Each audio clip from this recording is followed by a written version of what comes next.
गोंदिया नगर निगम क्षेत्र के अंतर्गत आने वाले इलाकों में पानी जमा होने से नागरिकों को हो रही परेशानी को देखते हुए कांग्रेस पार्टी ने पानी में खड़े होकर 500 रुपयों में बिक जाओगे और डूबता शहर पाओगे के बैनर लेकर विरोध प्रदर्शन किया।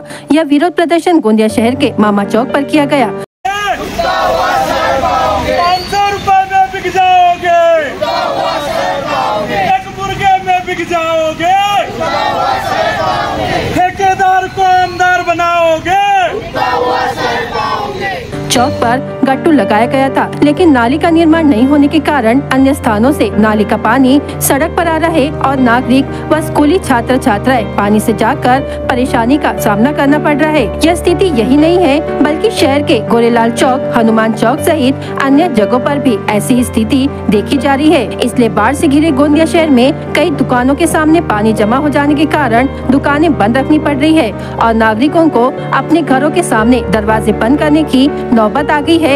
इसलिए नागरिकों ने नगर परिषद से इसका समाधान निकालने का अनुरोध किया है। 500 में बिक जाओगे, ठेकेदार को आमदार बनाओगे, ठेकेदार को आमदार बनाओगे, मुर्गे में बिक जाओगे, एक मुर्गे में बिक जाओगे, ठेकेदार को आमदार बनाओगे, 500 में बिक जाओगे, 500 में बिक जाओगे, ठेकेदार को आमदार बनाओगे, 500 रुपए में बिक जाओगे, एक मुर्गे में बिक जाओगे, ठेकेदार को आमदार बनाओगे।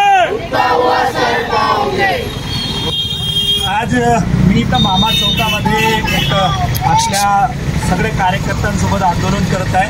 मामा चौकामध्ये तुम्ही पाहत आहे की पाण्याचं साचून ठेवलेलं आहे।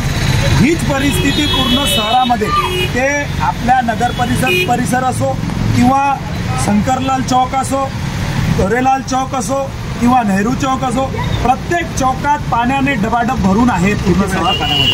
पूर्ण शहर पाण्यात भरून राहते। महिला बालकल्याण विभागाचा जो कार्यालय आहे तिथं तर कर्मचाऱ्यांना जाणं अशक्य होत आहे, एवढं पाणी भरून राहते। आणि हे फक्त या भ्रष्टाचारामुळे, या ठेकेदारी पद्धतीमुळे होत आहे। आपला इथला आमदारच ठेकेदार आहे। मागचे जे आमदार होते ज्यांनी 15 वर्ष राज केले तेही तेच ठेकेदार होते। आता जे 5 वर्षाचे आमदार आहेत तेही ठेकेदार आहेत आणि या ठेकेदारीमुळे या आमच्या गोंदियाचा पूर्ण सत्यानाश झालेला आहे। जिथं पाणी साचून आहे, पाणी जर 10 मिनिटं पाऊस आला तर पाणी पूर्ण जलमग्न गोंदिया होऊन जातं आणि हीच परिस्थिती पूर्ण गोंदियाची आहे। रस्ते बांधले, 6 महिन्यात उखडून गेले, गट्टू लावले, ते परत त्याच्यावर गट्टू लावले। हे आज तुम्ही बघा, आता हे गट्टू लावले आहेत तरी यांना काय लेवल समजत नाही का, कुठलं पाणी कुठं निघते। पण ठेकेदाराकडून पर्सेंट घ्यायचे आणि ठेकेदारांनी थुकपालीच करायचं। त्यात आमचा गोंदियाचा जो सर्वसाधारण माणूस आहे तो त्यांना त्रास होत आहे आणि सर्वसाधारण माणसासाठी आज आम्ही हा आंदोलन केलेला आहे।